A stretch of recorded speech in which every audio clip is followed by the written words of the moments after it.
Book of Acts chapter 1. Mahal kong Teopilo, sa aking unang aklat ay isinalaysay ko ang lahat ng ginawa at itinuro ni Jesus buhat sa pasimula hanggang sa araw na siya'y umakyat sa langit. Bago siya umakyat, sa pamamagitan ng kapangyarihan ng Espiritu Santo ay nag-iwan siya ng mga bilin sa kanyang mga apostol na kanyang hinirang. Sa loob ng 40 araw pagkatapos na kanyang pagkamatay, nagpakita siya sa kanila at sa pamamagitan ng maraming katibayan ay pinatunayan niyang siya'y buhay. Nagturo siya sa kanila tungkol sa paghahari ng Diyos. Samantalang siya'y kasama pa nila, pinagbilinan sila ni Jesus. Huwag muna kayong aalis sa Jerusalem. Sa halip, hintayin ninyo roon ang ipinangako ng Ama na sinabi ko na sa inyo. Si Juan ay nagbautismo sa tubig, ngunit di magtatagal at babautismuhan kayo sa Espiritu Santo. Nang magkatipon si Jesus at ang mga alagad, nagtanong sila kay Jesus, Panginoon, itatatag na po ba ninyong muli ang kaharian ng Israel? Sumagot si Jesus, ang mga panahon at pagkakataon ay itinakda ng Ama sa kanyang sariling kapangyarihan at hindi na kailangan pang malaman ninyo kung kailan iyon. Subalit tatanggap kayo ng kapangyarihan pagbaba sa inyo ng Espiritu Santo, at kayo'y magiging mga saksi ko sa Jerusalem, sa buong Judea at Samaria, at hanggang sa dulo ng daigdig. Pagkasabi nito, si Jesus ay iniakyat sa langit habang ang mga alagad ay nakatingin sa kanya at natakpan siya ng ulap. Habang sila'y nakatitig sa langit at siya'y iniaakyat, may dalawang lalaking nakaputi na lumitaw sa tabi nila. Sabi nila, kayong mga taga-Galilea, bakit kayo nakatayo rito at nakatingin sa langit? Itong si Jesus na umakyat sa langit ay magbabalik gaya ng nakita ninyong pag-akyat niya. Nagbalik sa Jerusalem ang mga apostol, buhat sa bundok ng mga Olibo na halos 1 kilometro ang layo sa lungsod. Pagdating sa bahay na kanilang tinutuluyan, umakyat sila sa silid sa itaas. Sila ay sina Pedro, Juan, Santiago, Andres, Felipe, Tomas, Bartolome, Mateo, si Santiago na anak ni Alpeo, si Simon na makabayan, at si Judas na anak ni Santiago. Lagi silang nagsasama-sama upang manalangin kasama ang mga babae at si Maria na ina ni Jesus. Gayon din ang mga kapatid ni Jesus. Makalipas ng ilang araw, nang nagkatipon ng may 120 mga kapatid, tumayo sa harap nila si Pedro at nagsalita, Mga kapatid, kailangan ng matupad ang sinasabi sa kasulatan na ipinahayag ng Espiritu Santo sa pamamagitan ni David tungkol kay Judas na nanguna sa mga dumakip kay Jesus. Si Judas ay kabilang sa amin at naging kasama namin sa paglilingkod. Ang kabayaran sa kanyang pagtataksil ay ibinili niya ng lupa. Doon siya nahulog ng patiwarik at sumabog ang kanyang tiyan at lumabas ang kanyang bituka. Nabalita iyon sa buong Jerusalem. Kaya nga't ang lupang iyon ay tinawag na Akeldama sa kanilang wika, na ang kahulugan ay bukid ng dugo. Sinabi pa ni Pedro, nasusulat sa aklat ng mga awit, ang tirahan niya tuluyang layuan at wag ng tirhan ni Numan. Nasusulat din, gampanan ng iba ang kanyang tungkulin. Kaya't dapat pumili ng isang makakasama namin bilang saksi sa muling pagkabuhay ni Jesus. Kailangan siya'y isa sa mga kasama namin sa buong panahong kasama kami ng Panginoong Jesus, mula nang bautismuhan ni Juan si Jesus hanggang sa siya'y iniakyat sa langit. Kaya't iminungkahin nila ang 2 lalaki, si Matias at si Jose, na tinatawag na Barsabas, na kilala rin sa pangalang Justo. Pagkatapos, sila'y nanalangin. Panginoon, alam ninyo kung ano ang nasa puso ng lahat ng tao. Ipakita po ninyo sa amin kung sino sa 2 ito ang inyong pinili upang maglingkod bilang apostol, kapalit ni Judas na tumalikod sa kanyang tungkulin nang siya'y pumunta sa lugar na nararapat sa kanya. Nagpalabunutan sila at si Matias ang napili, kaya't siya'y idinagdag sa 11 apostol. Book of Acts, Chapter 2. Nagkakatipon silang lahat sa isang lugar nang sumapit ang araw ng Pentekostes. Walang ano-ano'y may ingay na nagmula sa langit na tulad ng ugong ng malakas na hangin at napuno nito ang bahay na kinaroroonan nila. May nakita silang parang mga dilang apoy na dumapo sa bawat isa sa kanila. At silang lahat ay napuspos ng Espiritu Santo at nagsimulang magsalita ng iba't ibang wika ayon sa ipinagkaloob sa kanila ng Espiritu. May mga debotong Hudyo noon sa Jerusalem na nagmula sa bawat bansa sa buong mundo. Nang marinig nila ang ugong, nagdatingan ng maraming tao. Namangha sila sapagkat nagsasalita ang mga alagad sa wika ng mga nakikinig. Sa pagkamangha at pagtataka ay kanilang nasabi, "Hindi ba taga Galilea silang lahat? Bakit sila nakapagsasalita sa ating wika? Tayo'y mga taga Partia, Media, Elam, Mesopotamia, Judea at Cappadocia, Ponto at Asya. Mayroon pa sa atin taga Phrygia at Pamphylia, Ehipto at sa mga lupain ng Libya na malapit sa bayan ng Cirene at mga nagmula sa Roma, mga Hudyo at mga Hentil na nahikayat sa pananampalatayang Hudyo. May mga taga Creta at Arabia rin. Paano sila nakapagsasalita sa ating mga wika tungkol sa mga kahanga-hangang ginawa ng Diyos? Hindi nila lubusang maunawaan ng nangyari, kaya't nagtatanungan sila, "Anong kahunugan nito?" Ngunit may ilang nagsabi ng pakutya, "Lasing lang ang mga yan." Kaya't tumayo si Pedro kasama ng 11 apostol at nagsalita ng malakas, "Mga taga-Judea, at kayong lahat na nakatira sa Jerusalem, pakinggan ninyong mabuti ang sasabihin ko. Hindi lasing ang mga taong ito gaya ng palagay ninyo. 9:00 pa lamang ng umaga ngayon. Ang nakikita ninyo'y katuparan ng ipinapahayag ni Propeta Joel. Ito ang gagawin ko sa mga huling araw, sabi ng Diyos. Ibubuhos ko ang aking espiritu sa lahat ng tao. Ipapahayag ng inyong mga anak na lalaki't babae ang aking mensahe. Ang inyong mga kabakaang lalaki ay makakakita ng mga pangitain, at ang inyong matatandang lalaki ay magkakaroon ng mga panaginip. Sa panahong iyon, ibubuhos ko rin ang aking espiritu sa aking mga alipin, maging lalaki at maging babae, at ipapahayag nila ang aking mensahe. Magpapakita ako ng mga kababalaghan sa langit at mga himala sa lupa, dugo, apoy, at makapal na usok. Ang araw ay magdidilim, ang buwan ay pupulang parang dugo, bago dumating ang dakila at maluwalhating araw ng Panginoon.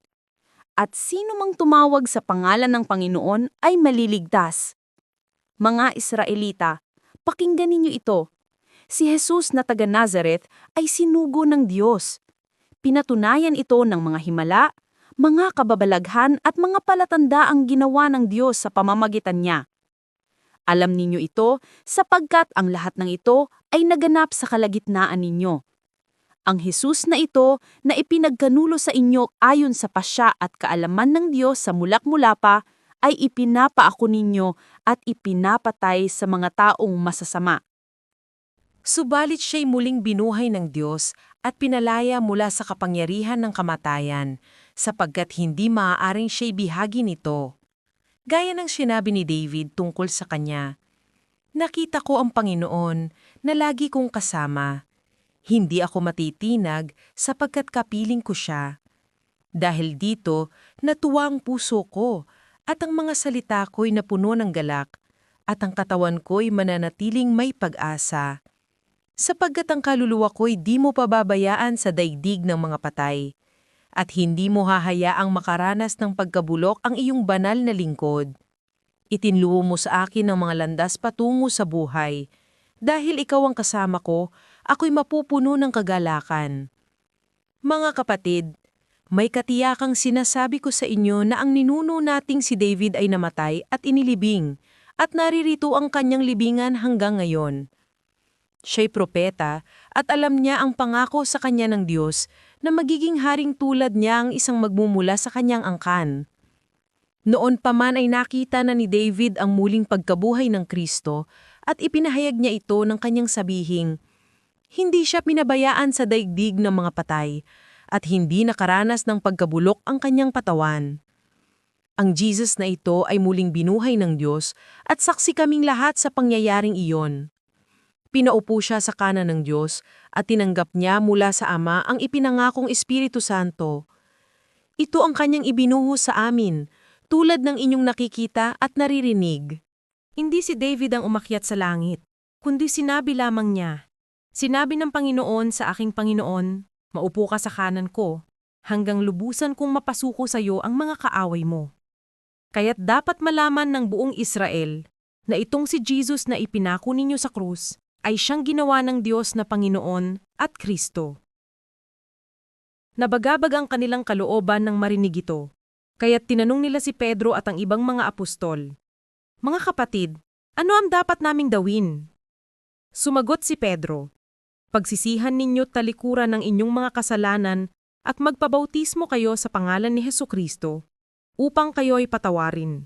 At tatanggapin ninyo ang kaloob ng Espiritu Santo, sapagkat ang pangako ay para sa inyo at sa inyong mga anak at sa lahat ng nasa malayo, sa bawat taong tatawagin ng ating Panginoong Diyos." Marami pang inilahad si Pedro upang patunayan ang kanyang sinabi. At nanungagan siya sa kanila, "Iligtas ninyo ang inyong mga sarili mula sa parusang sasapitin ng masamang lahing ito." Kaya't ang mga naniwala sa ipinangaral niya ay nagpabautismo at nadagdagan ng mga alagad ng may 3,000 katao ng araw na iyon. Inilaan nila ang kanilang mga sarili upang matuto sa turo ng mga apostol, magsama-sama bilang magkakapatid, magsalusalo sa pagkain ng tinapay, at manalangin. Dahil sa maraming himala at kababalaghang ginagawa sa pamamagitan ng mga apostol sa Jerusalem, naghari sa lahat ang takot. Nagsama-sama ang lahat ng sumasampalataya at ang kanilang mga ari-arian ay itinuring na para sa lahat. Ipinagbili nila ang kanilang mga ari-arian at ang napagbilihan ay ipinamahagi sa bawat isa ayon sa kanyang pangangailangan. Araw-araw, sila'y nagkakatipon sa templo at nagpipira-piraso ng tinapay sa kanilang mga tahanan na masaya at may malinis na kalooban. Nagpupuri sila sa Diyos at kinalulugdan sila ng lahat ng tao. At bawat araw ay idinaragdag sa kanila ng Panginoon ang mga inililigtas. Book of Acts, Chapter 3. Minsan nagpunta sina Pedro at Juan sa templo. 3:00 ng hapon noon, ang oras ng pananalangin. Sa pintuan ng templo na tinatawag na Pintuang Maganda ay may isang lalaking lumpo mula pa nang ito'y isilang. Dinadala ito sa templo araw-araw upang mamalimos sa mga taong pumapasok doon. Nang makita nito sina Pedro at Juan na papasok sa templo, siya'y humingi ng limos. Tinitigan siya ng dalawa at sinabi ni Pedro sa kanya, "Tingnan mo kami." Tumingin na siya sa kanila sa pag-asang siya'y lilimusan. Ngunit sinabi ni Pedro, "Wala akong pilak o ginto. Ngunit kung anong meron ako ay siya kong ibibigay sa iyo. Sa pangalan ni Jesucristong taga Nazaret, tumayo ka at lumakad." Hinawakan niya sa kanang kamay ang lumpo at itinayo. Noon di lumakas ang mga paa at bukong-bukong ng lalaki. Palukso itong tumayo at nagsimulang lumakad. Pumasok siya sa templo kasama nila. Naglalakad, lumulundag at nagpupuri sa Diyos. Nakita ng lahat na siya'y naglalakad at nagpupuri sa Diyos. Nang makilala nilang siya ang pulubing dating nakaupong namamalimos sa Pintuang Maganda ng templo, namangha sila at nagtaka sa nangyari sa kanya. Habang nakahawak siya kina Pedro at Juan sa lugar na tinatawag na Portiko ni Solomon, patakbong lumapit sa kanila ang mga taong takang-taka sa nangyari sa kanya. Nang makita ni Pedro ang mga tao, sinabi niya, "Mga Israelita, bakit kayo nagtataka sa nangyaring ito? Bakit ninyo kami tinitignan? Akala ba ninyo'y napalakad namin siya dahil sa sarili naming kapangyarihan o kabanalan? Niluwalhati ang Diyos ng ating mga ninunong sina Abraham, Isaac at Jacob, ang kanyang lingkod na si Jesus, na isinakdal ninyo at itinakwil sa harap ni Pilato, gayong ipinasya na nito na palayain siya. Itinakwil ninyo ang banal at matuwid at hiniling na palayain ang isang mamamatay tao. Pinatay ninyo ang pinagmula ng buhay, ngunit siya'y muling binuhay ng Diyos at saksi kami sa pangyayaring ito. Ang kapangyarihan ng pangalan ni Jesus ang nagpagaling sa lalaking ito Nangyari ito dahil sa pananalig sa kanyang pangalan. Ang pananalig kay Jesus ang lubusang nagpagaling sa kanya, tulad ng inyong nakikita. Mga kapatid, alam kong hindi ninyo nauunawaan ang inyong ginawa, gayon din ng inyong mga pinuno. Sa ganitong paraan ay natupad ang matagal nang ipinahayag ng Diyos sa pamamagitan ng mga propeta ng kanyang Kristo ay kailangang magdusa. Kaya nga, magsisi kayo at magbalik loob sa Diyos upang patawarin ang inyong mga kasalanan at nang sa gayon ay sumapit ang panahon ng pagpapanibagong lakas mula sa Panginoon. Susuguin niya si Jesus, ang Kristong hinirang mula pa noong una para sa inyo. Siya'y dapat munang manatili sa langit hanggang sa dumaking ang pagbabago ng lahat ng bagay ayon sa ipinahayag ng Diyos sa pamamagitan ng kaniyang mga banal na propeta mula pa noong una. Sapagkat sinabi ni Moises, "Mula sa inyo, ang Panginoon ninyong Diyos ay pipili para sa inyo ng isang propetang katulad ko. Sundin ninyo ang lahat ng kanyang sasabihin sa inyo. Ang sinumang hindi sumunod sa propetang iyon ay ihihiwalay sa bayan ng Diyos at lilipulin." Ang lahat ng mga propeta, kasama si Samuel at ang mga kasunod niya, ay nagpahayag din tungkol sa panahong ito. Ang mga pangako ng Diyos sa pamamagitan ng mga propeta ay para sa inyo at kasama kayo sa kasunduan na ginawa ng Diyos at ng inyong mga ninuno ng kanyang sabihin kay Abraham.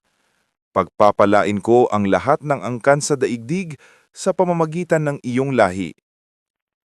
Kaya't matapos buhay ng Diyos ang kanyang lingkod, sa inyo siya unang isinugo upang pagpalain kayo at tulungang tumalikod sa inyong masamang pamumuhay. Book of Acts, Chapter 4. Nagsasalita pa sina Pedro at Juan sa mga taong bayan nang dumating ang mga paring Hudyo, ang kapitan ng mga bantay sa templo at ang mga Saduseyo. Galit na galit sila sa dalawang apostol dahil itinuturo ng mga ito sa mga tao na si Jesus ay muling nabuhay at iyon ang katibayan na muling mabubuhay ang mga patay. Kaya't dinakip nila ang dalawa at ikinulong muna hanggang kinabukasan sapagkat gabi na noon. Gayunman, marami sa nakarinig ng kanilang pangangaral ang sumampalataya kay Jesus, kaya't umabot sa 5,000 ang bilang ng mga lalaki. Kinabukasan, nagtipon sa Jerusalem ang mga pinuno ng mga Hudyo, ang mga matatandang namumuno sa bayan at ang mga tagapagturo ng kautusan. Kasama nila si Anas, ang pinakapunong pari, si Caifás, si Juan, si Alejandro, at ang iba pang mga kamag-anak ng pinakapunong pari. Pinatayo nila sa harap ang mga apostol at tinanong, "Sa anong kapangyarihan o sa kaninong pangalan niya ginagawa ang bagay na ito?" Sumagot si Pedro na puspos ng Espiritu Santo, "Mga tagapanguna at mga pinuno ng bayan, kung sinisiyasat ninyo kami nayon tungkol sa kabutihang ginawa namin sa lumpong ito at kung paano siya gumaling, nais kong malaman ninyong lahat at ng buong Israel na ang taong ito ay nakatayo sa inyong harapan at lubusang gumaling dahil sa kapangyarihan ng pangalan ni Hesukristo na taga Nazaret na inyong ipinako sa krus ngunit muling binuhay ng Diyos. Ang Jesus na ito, ang batong itinakwil ninyong mga tagapagtayo ng bahay, ang siyang naging batong panulukan. Sa kanya lamang matatagpuan ng kaligtasan, sapagkat walang ibang pangalan sa buong daigdig na ibinigay ng Diyos sa mga tao upang tayo ay maligtas." Nagtaka ang buong kataas-taasang kapulungan ng mga Hudyo sa katapangang ipinakita ni na Pedro at Juan, lalo nang malaman nilang mga karaniwang tao lamang ang mga ito at hindi nakapag-aral. Nabatid nilang dating kasamahan ni Jesus ang mga ito. Ngunit dahil kaharap nila ang taong pinagaling na nakatayo sa tabi ni na Pedro at Juan, wala silang masabi laban sa dalawa. Kaya't ang dalawa ay pinalabas muna ng kapulungan at saka sila nag-usap. "Ano ang gagawin natin sa mga taong ito?" tanong nila. "Hayag na sa buong Jerusalem na isang pambihilang himala ang naganap sa pamamagitan nila at hindi natin ito maikakaila. Upang wag nang kumalat ang balita tungkol dito, pagsabihan na lamang natin sila na wag nang magsalita kanino man sa pangalan ni Jesus." Kaya't muli nilang ipinatawag sina Pedro at pinagsabihang wag nang magsalita o magturo pang muli sa pangalan ni Jesus. Subalit sumagot sina Pedro at Juan, Kayo na ang humatol kung alin ang tama sa paningin ng Diyos, ang sumunod sa inyo o ang sumunod sa Diyos. Hindi maaaring di namin ipahayag ang aming nakita at narinig.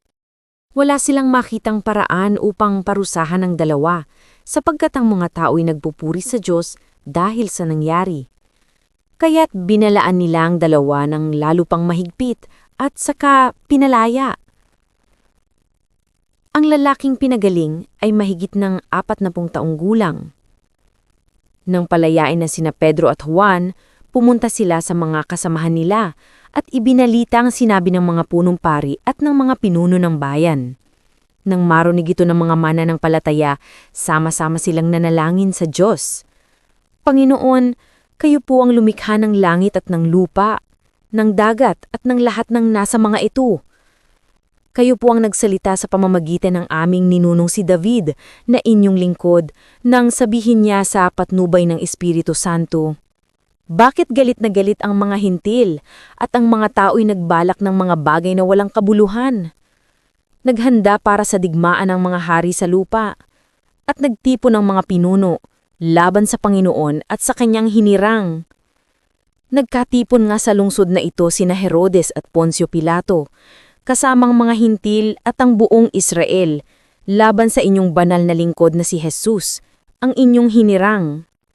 Nagpatipon sila upang isagawa ang lahat ng bagay na inyong itinakda noong una pa man, ayon sa inyong kapangyarihan at kalooban.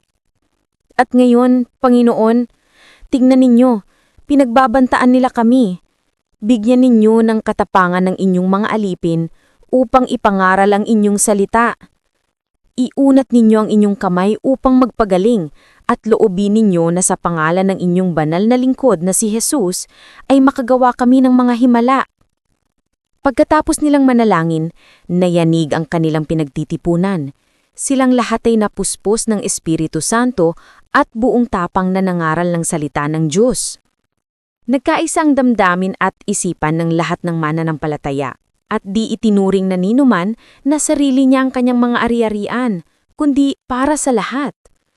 Taglay ang dakilang kapangyarihan, ang mga apostol ay patuloy na nagpapatotoo tungkol sa muling pagkabuhay ng Panginoong Hesus, at ang masaganang pagpapala ay tinaglay nilang lahat. Walang kinakapo sa kanila sapagkat ipinagbibili nila ang kani-kanilang lupa o bahay at ang pinagbilhan ay ipinagkakatiwala nila sa mga apostol. Ipinamamahagi naman niyon ayon sa pangangailangan ng bawat isa. Ganon ang ginawa ni Jose, isang Levita taga Cyprus na tinawag ng mga apostol na Bernabe, na ang ibig sabihin ay anak ng pagpapalakas loob. Ipinagbili niya ang kanyang bukid at ipinagkatiwala sa mga apostol ang pinagbilhan. Book of Acts, Chapter 5. Subalit mayroon mag-asawa na nagbenta ng kanilang ari-arian. Ananias ang pangalan ng lalaki at Sapira naman ang babae. Hindi ibinigay ni Ananias sa mga apostol ang buong pinagbilhan na sinang-ayunan naman ng kanyang asawa. Isang bahagi lamang ang kanyang ipinagkatiwala sa mga apostol. Kaya't sinabi ni Pedro, Ananias, bakit ka nagpadala kay Satanas at nagsinungaling ka sa Espiritu Santo? Bakit mo binawasang ang pinagbilhan mo ng lupa? Bago mo ipinagbili ang lupa, hindi ba iyo iyon? At nang maipagbili na, hindi ba iyo rin ang pinagbilhan? Bakit mo naisipang gawin iyon? Hindi ka sa tao nagsinungaling kundi sa Diyos. Nang marinig ito ni Ananias, siya'y nalagutan ng hininga at bumagsak, at lahat ng nakapagbalita sa pangyayaring iyon ay pinagharian ng matinding takot. Lumapit ang ilang binata, binalot ang bangkay at siya'y inilibing. Pagkaraan ng may 3 oras, dumating naman ang kanyang asawa na walang kamalay-malay sa nangyari. Kinausap siya ni Pedro, sabihin mo sa akin, ito nga ba lamang ang kabuang halagang pinagbilhan ninyo ng inyang lupa? Opo, yan lamang, sagot ng babae. Kaya't sinabi sa kanya ni Pedro, bakit nagkaisa kayong subukin ang Espiritu ng Panginoon? Hayan, kadarating pa lamang ng mga naglibing sa iyong asawa, at ikaw naman ngayon ang isusunod nila. Noon din nabuwal si Safira sa paanan ni Pedro at namatay. Pagpasok ng mga binata, nakita nilang patay na siya, kaya't inilibing siya sa tabi ng kanyang asawa. Nakadama ng matinding takot ang buong iglesia at ang lahat ng nakabalita nito. Maraming himalang ginawa ang mga apostol na pawang nasaksihan ng mga tao. Sa portiko ni Solomon, nagtitipon ang mga mananampalataya. Ngunit natatakot sumama sa kanila ang mga di mananampalataya kahit na pinupuri sila ng mga ito. Samantala, parami ng parami ang mga lalaki at babaeng sumasampalataya sa Panginoon. Dinadala sa mga lansangan ang mga may sakit at inilalagay sa mga papag at banig upang pagdaan ni Pedro ay matamaan man lamang ng kanyang anino ang ilan sa kanila. Dumating din ang maraming tao mula sa mga karatig bayan ng Jerusalem, dala ang kanilang mga may sakit at mga pinaghihirapan mang masasamang espiritu, at gumaling silang lahat. Labis na nainggit sa mga apostol ang pinakapunong pari at ang mga kasama niyang Saduseyo, kaya't kumilo sila. Dinakip nila ang mga apostol at ibinalunggo. Ngulit kinagabihay, binuksan ng isang anghel ng Panginoon ang bilangguan at inilabas ang mga apostol. Sinabi nito sa kanila, "Pumunta kayo sa templo at ipahayag sa mga tao ang lahat ng bagay tungkol sa bagong pamumuhay na ito." Kaya nang mag-umaga na, pumasok sa templo ang mga apostol at nagturo sa mga tao. Nagtipon naman ang pinakapunong pari at ang kanya mga kasamahan at tumawag ng pangkalahatang pulong ng kataas-taasang kapulungan ng mga Hudyo at ng pamunuan ng Israel. Ipinakuha nila sa bilangguan ng mga apostol, ngunit ang mga ito ay wala nang dumating doon ng mga kawal, kaya't nagbalik sila sa kapulungan at nagulat. "Nakita po namin na nakasusing mabuti ang pintuan ng bilangguan at nakatayo roon ang mga bantay, ngunit nang buksan namin, wala kaming nakitang tao sa loob." Nang marinig ito, nabahala ang mga punumpari at ang kapitan ng mga bantay sa templo. Hindi nila maubos maisip kung ano ang nangyari sa mga apostol. Siya namang pagdating ng isang taong ganito ang sabi, "Tingnan po ninyo, ang mga lalaking ipinakulong ninyo ay naroon sa templo at nagtuturo sa mga tao." Kaya't pumunta sa templo ang kapitan, kasama ang kanyang mga tauhan. Kinuha nila ang mga apostol, ngulit hindi sila gumamit ng daha sa pangambang baka pagbabatuhin sila ng mga tao. Iniharap nila sa kapulungan ng mga apostol at ang mga ito'y tinanong ng pinakapunong pari, "Hindi ba't mahigpit namin kayong pinagbawalang mangaral sa pangalan ng taong iyan?" Sinabi niya, "Ngunit tingnan ninyo ang inyong ginawa. Laganap na sa Jerusalem ang inyong itinuturo at nais pa ninyo kaming papanagutin sa pagkamatay ng taong iyan." Sumugot si Pedro at ang ibang mga apostol, "Sa Diyos kami dapat sumunod at hindi sa tao. Ang Diyos ng ating mga ninuno ang muling bumuhay kay Jesus na pinatay ninyo nang siya'y inyong ipinaku sa krus.